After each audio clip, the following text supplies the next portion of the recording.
All right, so we had to abruptly, sorry, end the last segment. And so we'll pick up here, just finishing out this timeline. So we had ended talking about the Stock Raising Homestead Act and how that really led to major degradation of rangeland because there was only 640 acres granted to a family to raise 50 cows, and that was definitely not enough land to do that with. So by 1934, because of the Enlarged Homestead Act, the Stock Raising Homestead Act, and the original Homestead Act from 1862, um, we saw major degradation of rangeland. And so one of the acts that came out of this, because basically there were several people that wanted to kick um, livestock completely off of public lands, came the Taylor Grazing Act. And this is really what we still cite in literature today. It's still something that we fight for every single day, to keep grazing livestock as a management tool on public lands. So, after the initiation of the Taylor Grazing Act, we saw the initiation of the Soil Erosion Act as well. And this act really led to the Soil Conservation District, which later became NRCS within within the Department of Agriculture. And this was to preserve soils so that erosion would not take place on rangeland. And then in 1960, we saw the Multiple Use Act be enacted here. And the Multiple Use Act was specific to the Forest Service, and it mandated that the U.S. Forest Service lands actually had to be managed for multiple uses rather than just a single use. So they weren't being, it's not being solely used for logging, it's not being solely used for grazing, or solely used for one other entity that it provides. And then in 1969, we saw NEPA be enacted as well, or the National Environmental Policy Act. And we're going to talk about NEPA throughout the semester. It's actually a big issue, and one of the issues that doesn't allow land managers, whether at the federal level or grazing managers, to actually manage the land properly.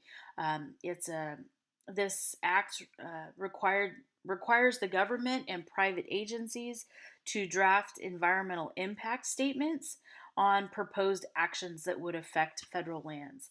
So there's actually an issue or a comment period that's open for the next couple of days to try to reform the NEPA procedures and try to make it simpler, because it's really holding up a lot of management decisions today.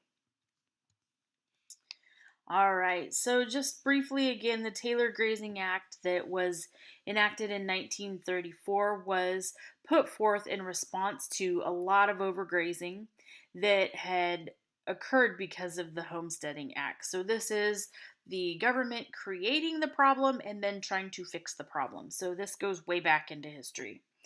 And so during this time, there was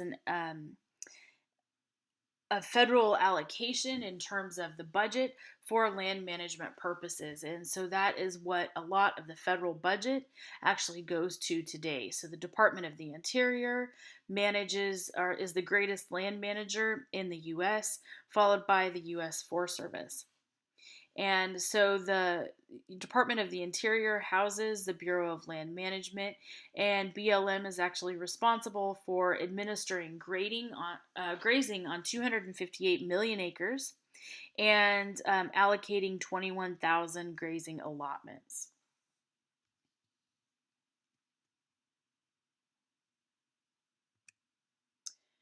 All right, so let's get into some terminology that we're going to be using throughout the rest of the semester. So I encourage you to get this down.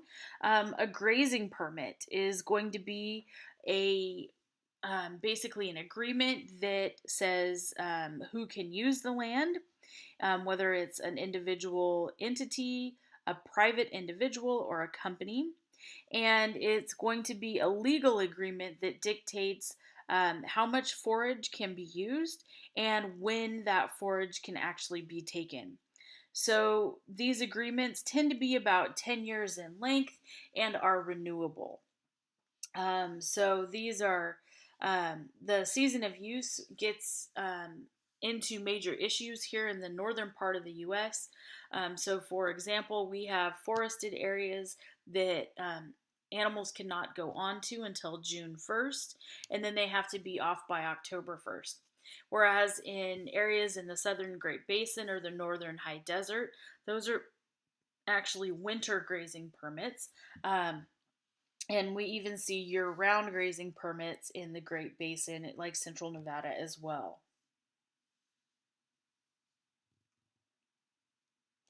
So just a side note here as well. So in the northern part of the U.S., these forage allocations were made on the basis of an individual or a private owner um, being able to meet the needs of his animals during the winter. So those animals would have to come in off the range in the winter and would have to be supplemented somehow, whether they went to grazing lands like here in the Central Valley, or they were fed hay through the winter. And so this resulted in federal lands being grazed during the summer, but animals actually had to be fed forage during the winter at a separate location. Again, in the Southwest, where we were talking about year-round grazing, these ranges can actually be grazed year-round in some areas, and these grazing privileges are actually allocated to owned water points. So an individual or a ranch can own a water point, and that can actually allow for that individual to graze the area all around it. So the water points actually have to be owned, and so those we call water-based allotments, as opposed to land-based allotments in the north. All right, so grazing fees. The fee this year for BLM just came out. I think it's $1.41 per AUM, or animal unit month. And so we've seen this fluctuate quite a bit. So last year it was $1.78, and the year prior to that, I believe it was $2.02. I'll have to check my math, but we're seeing it start to come down again as well. So this is annually adjusted by Congress. It usually comes out in January and is based on the Rangeland Improvements Act that was put into place in 1978.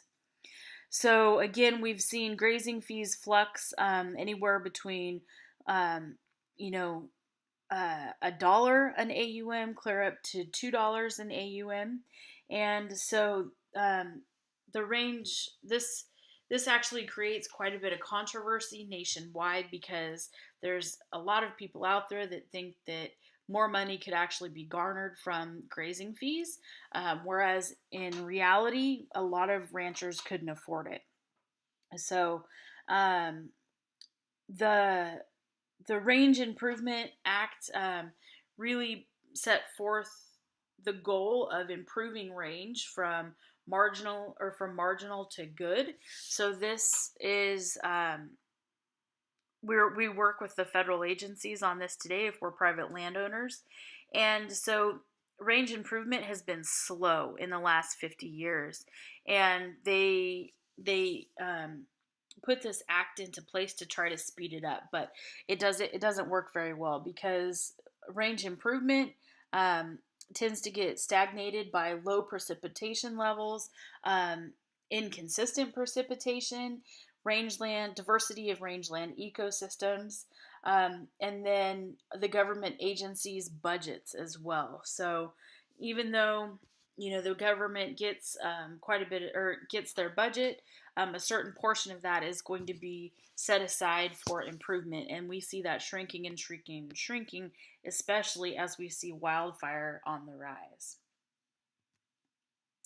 All right, so as we look at the federally owned land in terms of U.S. Forest Service, Bureau of Land Management, Bureau of Reclamation, Department of Defense, and Bureau of Indian Affairs, we can see that most of that land is in the West, just like we talked about the first week of class.